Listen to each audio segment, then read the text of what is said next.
دووبارە سڵاو کاکە حەمەلیوا وەسایەتمان بۆچی ناوی محەممەدی حاجی مححمود و حیزبی سۆسیالیستی دیموکراتی کوردستان زیاتر لە هەر لایەنێکی تر لەگە ئێراندا دێت پەیوەندی ئێوە ئێران چییە؟ خۆی لە ڕاستە ئێمە وەکو حیزبێکی سیاسی پەیوەندیمان لەگەڵ وڵاتانی منتیقە هەیە وڵاتانی دنیاشەیە لەگەڵ ئێرانیش لەگەڵ تورکیاش لەگەڵ سووریاش لەگەڵ بەغداش لەگەڵ ئەوروپاش لەگەڵ ئەمریکا لەگەڵ هەمویان پەیوەندیمان هەیە بەڵام ڕەنگە پەیوەندەکەی ئێران ئێمە خۆی ئێران دەوڵەتی گەورەی منتیقەکەیە و لە ڕووی جۆگرافیشەوە ڕەنگە زیاتر لە 600 کیلومتر حدودی ئێران و کوردستانی عێراقی تێدایە و ڕەنگە سێ و چوار ڕووداوی گەورەش ڕوویدا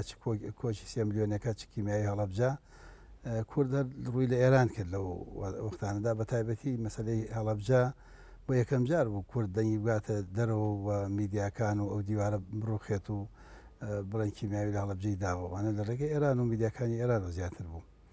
ئێمە لەگەڵ دەوڵەتێکی وەکو ئێرانە علااقاتمان هەبێت ئێمە بە خراپی نازانین بە شتێکی باشی دەزانین و ڕەنگە کورد و ئێران لە زۆر مەسلەی گرنگدا لە یەک نزیک بێت ئێمە لەسەر ئەو ئەساسانە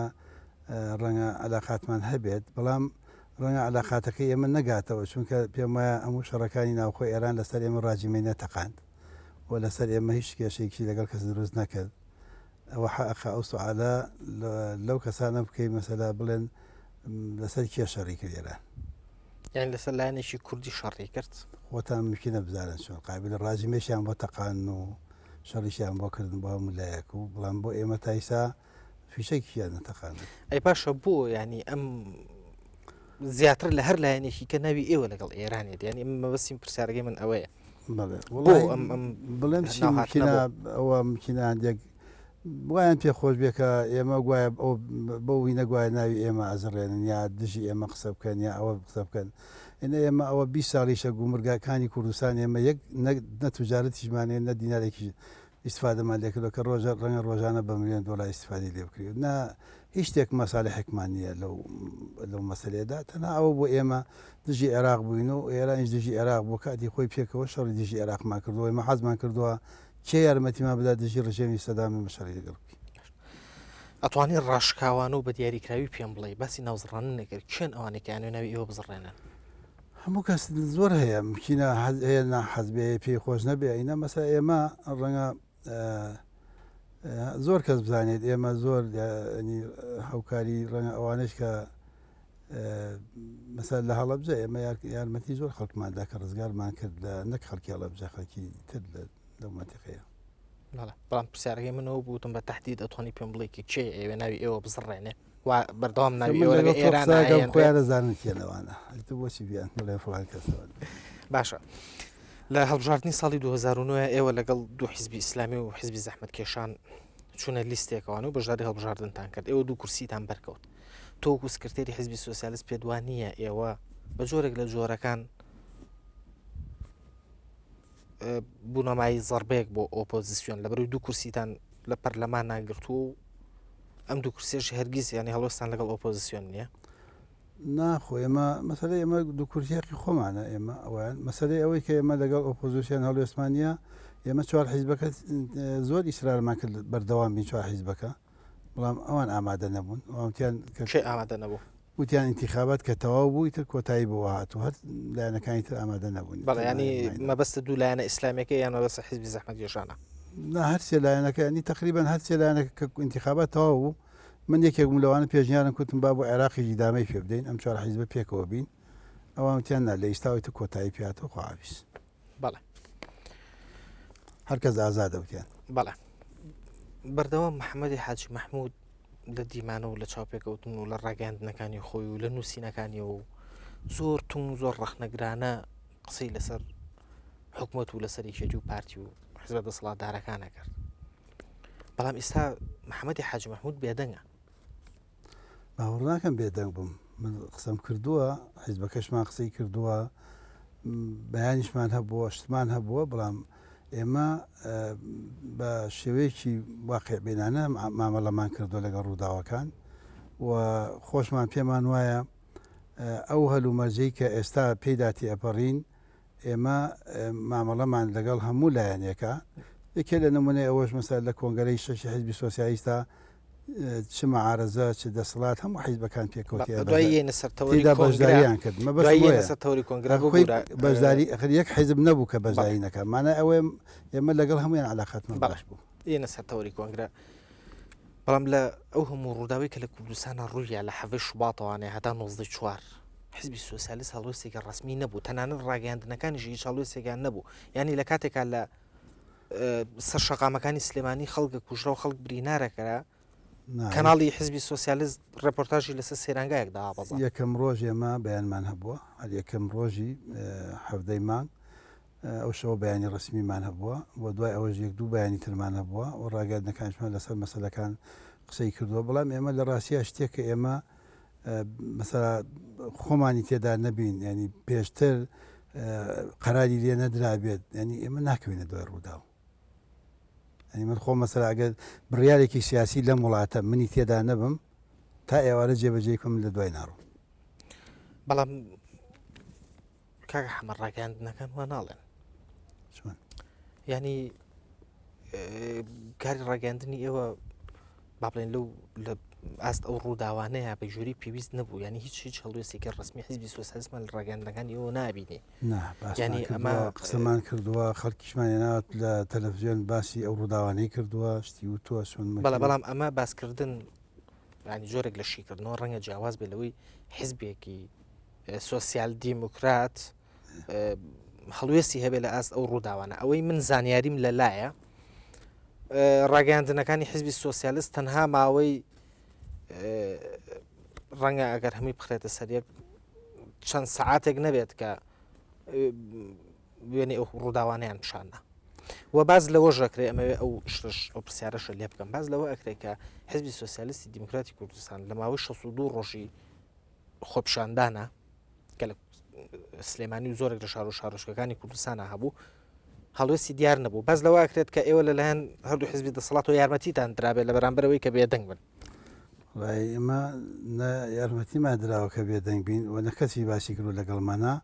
بێدەنگیش نەبووین قسەمان کردووە ئێمە لەسەر ئەو مەسەلانە و باسیشمان کردووە بەڵام ئێمە ڕەنگە ئەو وەزعانەی کە بڕوویداوە ڕەنگە هەموویمان بە شتێکی سەلیم نەزانی بێ بە سالممان نەزانی بێ مەسەلا تۆ کۆمەڵێک ڕووداو هەبوو لە کوردستان ڕوویدا ئەنی ئێستا نەتیجەکەی ئەلە بێدانیشن گفتوگوی لەسەر ینی ئەوە خۆپیشاندانەکانتان بەلاوە شتێکی سەلیم نەبوو ئێمە داوای خەڵکمان بعد لەگەڵ داوای خەڵکی کوردستانی خەڵکی کوردستان مافی خۆیەتی داوا لە حکوومەت بکات داوا لە پەرلەمان کە قانونی بۆ دەرکا داوا لە حکوومەت بکات کێشەکانی بۆ چارەسەر بکە و داوای خزمەت گوزاری بکە داوای هەرزانی بازار بکە داوای هەموو ئەو ژیانی وەکو خەڵک بژی داوای بەرنامەی خوێندن بکە داوای لە قوتابخانەیەکە سێ جار دەوام نەوترێتەوە داوای هەموو ئەم شتانەی مافی خۆیەتی وڵاتەکەی پێش بخرێ چاک بکرێت لەبەرەوە من ئێمە مەسای کێشەکانی کوردستان زۆری کێشەکان یا شخصی یا حیزبی وەرگرت بوو وانێکە لە کوردستان هەیە مەسەلا من نەمدی یەکێک تەرح بکە بڵێ من ئەمەوێ سکەی قیتال لە زاخۆ بێنم بۆ هەڵەبجە و خانەقین و لایەک بڵێ نایڵم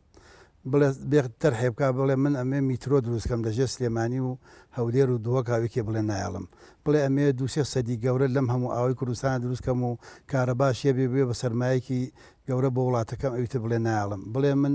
ئەمەوێت بەردی ئاسن کوڵێنی هین بێنم معمەلێکی ئاسنی لە دروستکەم لە کوردستان 6 کرێکاریش لێ بکە و ئاسنی کوردستان بێ بڵێ من نایڵم بڵێ ئەمەوێت سیاست معمەلی مەرمەڕ لە سلێمانیا وەستاوە بیخەمەوە ئیش و لەبەرەوەت ئیسا یەکەس ئیستیفادەکە بەردێنێ لە دەرەوە من مقابلەکەی بڵێ نایڵم ئەم مۆزوعانە زیادی لەسەر مەسەلەی شتێڵێ ئەو زۆترە با لە من ئەو زۆتری بردووە لە من ئەمە بەڕاستی ئەمە نەمانێ بشێنە ئەو وەزعانەوە بەڵام داواکاری خۆپیشاندان لەسەر و هەموو ئەوانەوە داواکاری چاکسازی بوو لە سیستمی سیاسی هەرێمی کوردستانە یعنی ئێوە وەکو حیزبی سۆسیالیست لەگەڵ چاکردنی سیستمی سیاسی کوردستانە نین ئێمە ئێمە لەگەڵ چاکسازی لە کوردستان لە ئینتیخاباتی جێماعینی شعارمان هەبووە لەو کۆنگرەشە ئێمە یەکێ لە قینەکانمە شارەکەمان چاکسازیە لە کوردستانە ئێمە لەگەڵ ئەوەین و لەگەڵ داوای خەڵکی کوردستانین ئێمە لەگەڵ ئەوەین لەگەڵ ئەوە نین مەسەلا یەکێک خانوویەکەکە 20 قات و لێ نووسراوە بۆ کرێ و ئەیکی خانوویەکی تەنەکەی لە قەراقی شا دروستکردی ڕوخێنەڵەن تەجاوز ئێمە لەگەڵ ئەوانە نین ئێمە لەگەڵ ئەوە نین جادێک بە هەشت ساڵ تەواو کرێ لایەکی خراپی و لایەکی چاکرێتەوە بەڵام کاکە ئێمە لەگەڵ زۆر ئەوانە نین لەگەڵ نائەدالەتی نین کەم ئەندامێک ببوورە لێ ڕاو بگرم زۆربەی داواکاری خۆپشاندران ئەو داواکاریانە بوو بەڵام ئێمە ینی وێنەی خۆپشاندانانە تەنانەت لە کەناڵەکانی ئێوە نەمان بینی نەک هەڵوێسێکی ڕسمی حیزبی سۆسیالیستمان یارچی فشمان هەیە شتمان هەیە ئێمە لەسەر ئەوانە بۆ باسیشمان کردووە قسەشمان کردووە بەڵام زۆر جار مەسەلا شێوەی خۆپیشاندانەکان شێوەیەکی هینی وەرگرتبوو مەسەلا ئاخیران فڵان ئەتانێ بە وەزیر لای بن بە ئەکسەرەتی دەنگ لامان بن باشە بەس ئاخە باس ئەمە لە دنیا داشتی وە هەیە بەس لەگەڵ ئەمانە من سوال لە جەناب دەکەم سوال لە جەناب دەکەم باشە بەلەدێ ناو ئەگۆڕێت یا زەلامێک قەتعەیەک لای خۆی داهێنێ ئەڵاو من ئێرەم ناو مەیدانی ئازادی ئەمایان بابەتێکی ترە ڕەنگەوە ناویش مەجازی بوو بێ ئێمە دەرگی سەرای سلێمانی برایم پاشا دایناوە ئێمە قسەکە محمودی تیا بووە ئەو لە سیسی تیا قسەکەی ئێمە لەسەر هەڵوێسی حزبی سۆسیالیستی دیموکراتی کوردستان بوو لەو هەموو بارودۆخ و گرژەیە کە ڕوویە یعنی شتەکە زۆرجی سەرنج بوو کە ئێمە وێنەی برینارێکمان لە کەناڵەکانی ئێوە نەبینی لە کاتێک ئەمە برینارە هەبوو ئێمە هەردوو لامان پیشاندا ئەو ئەوانەی کە لایەن لە خەڵک کوژراوە ئەوەشی لە حکوومەت کوژراوە هەردوو لامان پیشانداوە و لە بەشداریشیان کردووە تێیدا لە تاعزیەکانیشیان هەمووی بەشداریمان کردووە تێیدا بووین چۆن باشە ئێستا محەممەدی حاجی محمود خۆی بە بەشێک لە دەسەڵات ئەزانێت یان خۆت بەشێک لە ئۆپۆزیسیۆن ئەزانیت من خۆم بەشێک لە واقعی کوردستان ئەزانم واقعی کوردستان ئێستا دابش بووە بەسەر دوو بەرەیە بەرەیەکیان ئێتلافێکە کە فەرمانڕەوایە کە حکومەکە حکومەتی بەدەسەوەیە بەرەیەکیشان بەرێکە ئۆپۆزیسیۆنە ڕێرەی سیاسیە بەشداری ڕەنگە ساهمێکی بچووکمان لە حکوومەت هەبێت بەڵام نا ئێمە ئۆپۆزیسیۆن نین ئێستا یعنی دەسەڵاتن دەسڵاتیش نین ئێمە بڵێن دەسڵات ئەو دەسڵاتی کامل نا ئێمە دیفاع لەو واقعەکەین کە ئێستا لە کوردستان هەیە من وەکو پێشتی باسم کرد وتم ئەو دەستکەوتانەی کە بۆ کورد بەدەساتوە ئێمە خوێنمان بۆداوە ئێمە تێدابین و تێدا نەبین دیفاعمان لێ کردووە لێشی ئەەکەین بۆ پاراستنەکەی بەڵام نا ئێمە وەکو حزبی سۆسیالیست کە بەشداریمان کرد لە حکوومەت یاریمی کوردستان ئێمە ئۆپۆزیسیۆن نین بەڵێ باشە ماوەیەکی زۆر باسی ئەوت کرد کە کۆمەڵێک مەلەفی جاسووسی خەڵک بڵاوەکەیتوانێت کە پەیوەندیان لەگەڵ دەستگا مخابراتەکانی بەعسا هەبووە ڕاگەاندنەکانی خۆتان جۆرێک لە هەڵایان بۆ دروست کرد بەڵام تا ئێستا هیچمان نەبینی بڵاو کراوەتەوە بەڵام سێ مەلەف بڵاو کراوەتەوە یەکێکیان باز لە سکرتێری حزبێکە کاکە ئەوە پێشتر ڕۆژنامەی هاوڵاتی بڵاوی کردێتەوە و دوانەکەی کەشان هی دوو کەسنکە هیچ کاریگەریشان لە واقعی یاسای کوردستانە نییە تەنانەت هەرکەس ناشان ناسێ ئێمە ئەوانەمان ئەخر ڕەنگە خۆل لە بچووکەکان و ڕەنگە دەست پێ بکەین بۆ ئەوانی تر ئێمە مەلەفەکان ڕەنگە زۆر بن پێویستی بە جیاکردنەوە هەیە نامانێت ناحەقی بە کەس بکەین یا غەدر لێکێ بکەین ئەمانێ بە وردەکاری هەمووی جا بکرێتەوە چونکە هەیە مەلەفی هەیە مەلەفەکە هەوەیەکی وەتەنیە بۆی ئەنی بەعز دژی بۆ مەسەلا ئەنواعی مەلەف هەیە دامە بەڵام ینی تۆ ئەمە مانای ئەوەیە کە تۆ مەلەفی خەڵکی گەورە شێلایە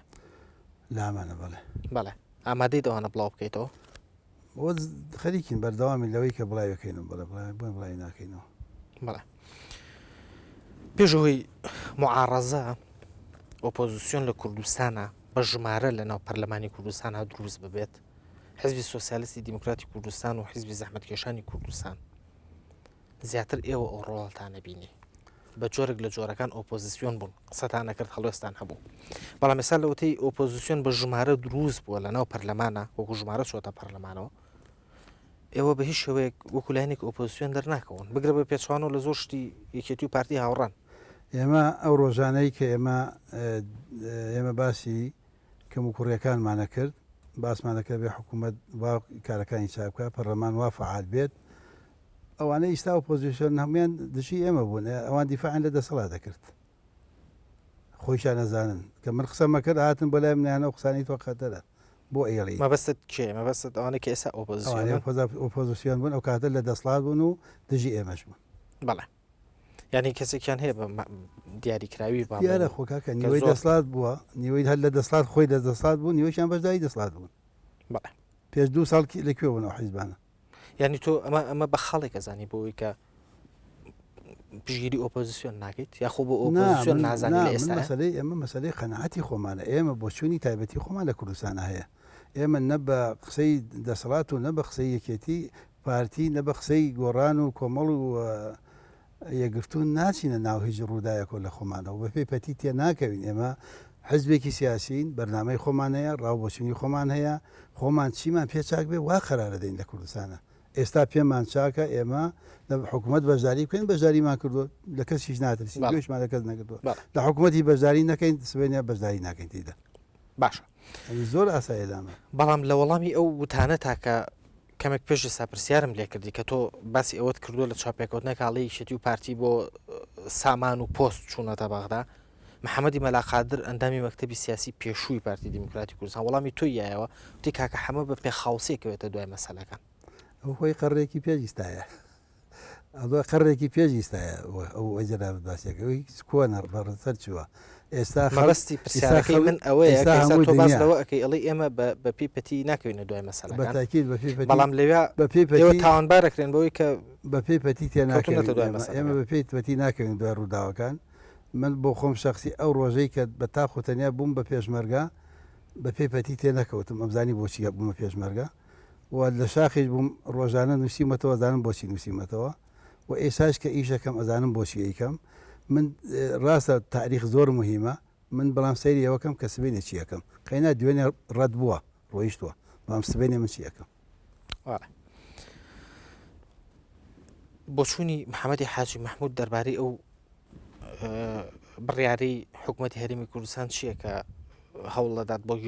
گێڕانەوەی ماڵ و مڵکی گشتی بۆ حکوومەت ئەگەر پێی بکرێ شتێکی باشە تۆ پێ دوای پێی ناکرێ ئەگەر پێی بکرێ شتێکی باشە یعنی ئەوەژە بێت دووشتی جیاواز بکرێت مەسەلا تۆ دوای 20 ساڵ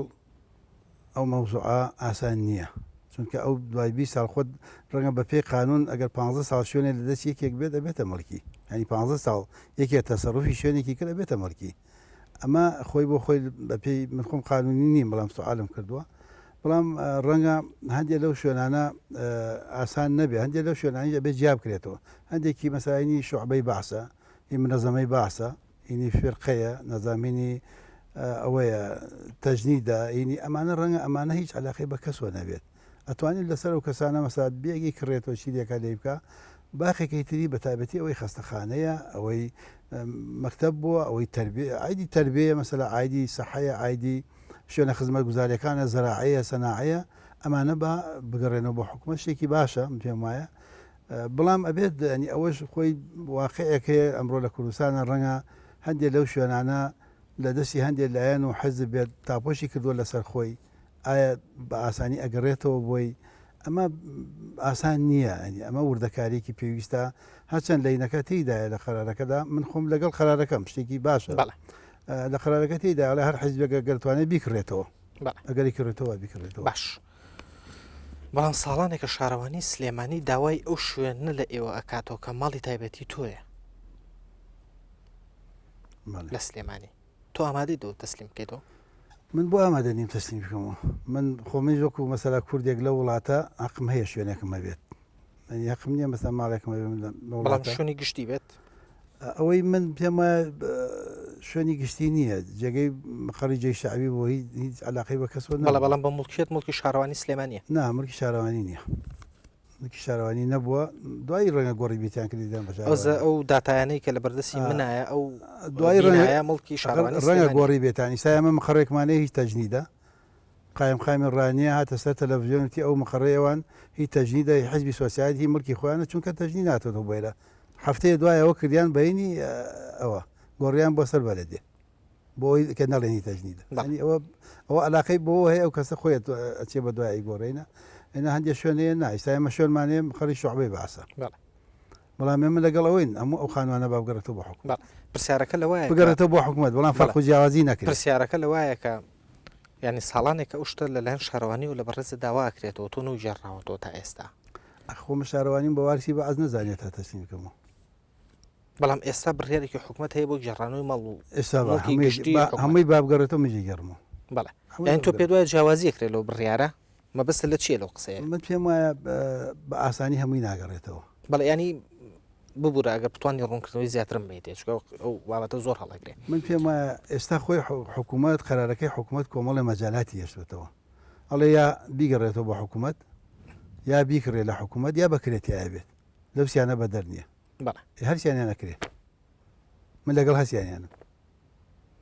ینی تۆ خۆت بکوم محەممەدی حاجی محموود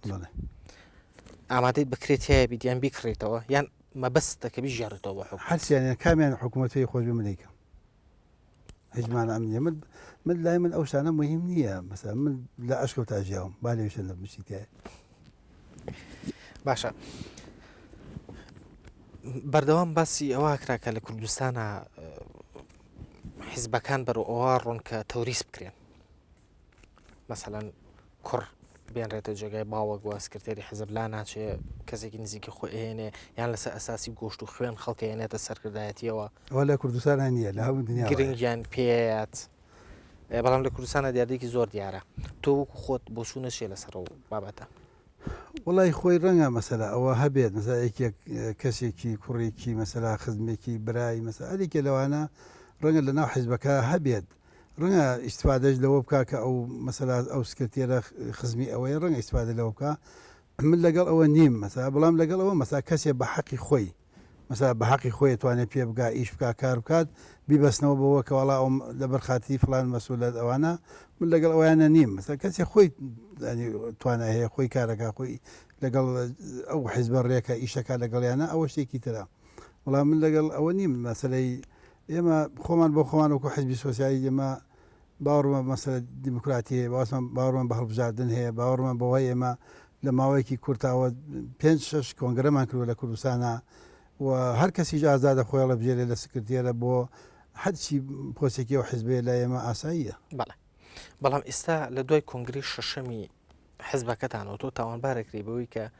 برایەک و کوڕێکە هێناوەتە ناو سەرکردایەتی حیزبەکەتەوە ئەوانە پێشتر لە کۆگەرە بوون پێشتر لە حیزب بوون ئەوانە لەبەر من نەبووە مەسەلا براکەم لە پێشمەرگە بۆ لە شاخ بووە لە شاخەوە هاتووەتەوە پێشمەرگە بووە لە ئامر مەفرەزەیەوە لە پێشمەرگەوە لە ئامر مەفرەزەیەوە لە ئامرکردیەوە ئامر هەرێمیەوە هەتا گەیشتە کۆمیتی ناوەندی خۆی هەڵبژاردە بۆ کۆمیتی ناوەندی ئەوش خۆ من هەڵم نەبژاردەوە کۆنگرە هەڵی بژاردووە مەسەلەی کوڕێژ کوڕ خۆی هەڵبژاردەوە خۆی دەرچی خۆ من نەڕێ لێگرم نە پێشمەوە خۆ یعنی تۆ خۆت پێدوانیە کە تۆ پشتێک بوو بیت یان ڕەنگە ئیسفادەی کردبێت لەوەی کە مەسا ناڕاستەوە خۆ بۆ ڕەنگە ئیسفادەی کردبێت لەوە کە کوڕی فڵان و دەنگم بدەنێ ڕەنگە لەوە ئیسفادەی کردێت بەڵام نا من خۆم ڕەنگە پێشم خۆش نەبووی. باشە تۆ حزبی سۆسیالیستی دیموکراتی کوردستان حزبێکی سۆسیال دیموکراتە بە ناوەکەی خۆیەوە یان ئەگەر ئەم حاڵەتە لە ناو حزبێکی بۆ نمونە نەتەوەییە هەبێ ڕەنگە شتێکی ئاسایی ئێمە بە ئاسایی باسی بکەین بەڵام لە ناو حزبێکی سۆسیال دیموکراتە ئەین تۆ چۆنیە بینی پێ دوایە ئەمە لەگەڵ نەهجی سیاسی و حیزبها گونجێ باشە مەسەلا ئەگەر کەسێک مەسەلا خێزانێک لایەک لە حیزبێک ئەگەر پێکەوە ئیش بکەن باشە یاخود مەسەلا یەکیان لە حیزبێک بێ و کوڕەکەی لە حیزبێکی تر بێ و